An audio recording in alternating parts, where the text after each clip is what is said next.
Today we're going to talk about how to avoid mistakes and prevent problems with the police.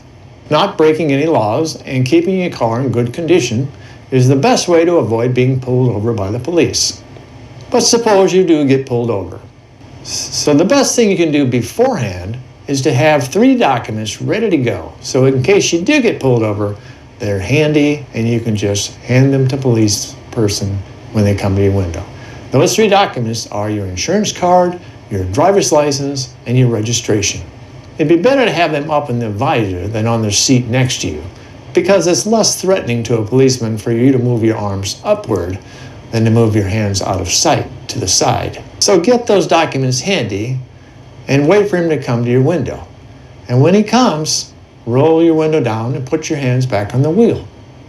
Just cooperate with him, talk nice, and things will go nice. So let's consider another situation. Suppose you see someone else breaking the law.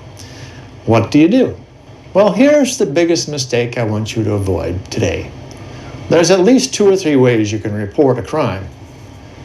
Now, here's one way you can report crime, and this is the typical way most people do. They call in 911, and the 911 operator is going to ask them their name and address and stuff like that, and they just give it. That could be one of the biggest mistakes you ever make, is giving your name and address when you report a crime, because the criminal might be able to find out who turned him in. In fact, I think it's not so hard to find that out. So, what can happen to the whistleblower?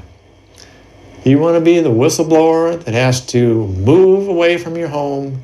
Do you want to be the whistleblower that has to go into hiding because now a criminal is after you?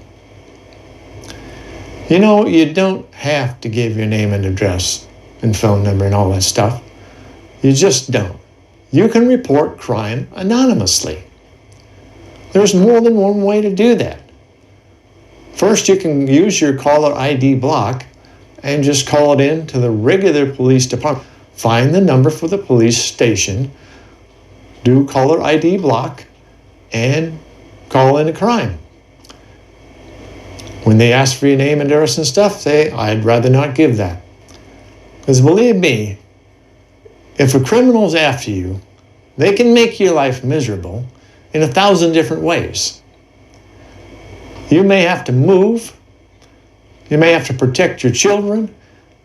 You may have to get them out of school. You may have to go to a whole different neighborhood, and you may have to disappear.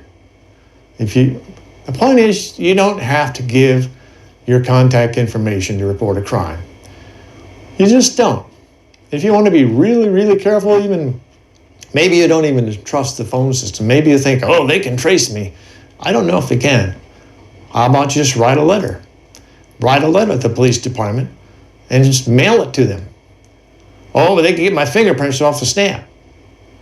Only if you leave them. Maybe you should think like a criminal and put on rubber gloves before you put that stamp on.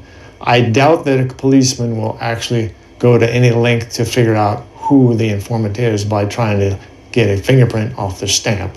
I doubt that. But if you're super paranoid about it, then take all precautions. Don't let your pride get in the way. I mean, sometimes people think, well, let's say it's your next door neighbor. He's done something criminal, and you want that next door neighbor to know that it's you that reported him. Why would you want them to know it's you?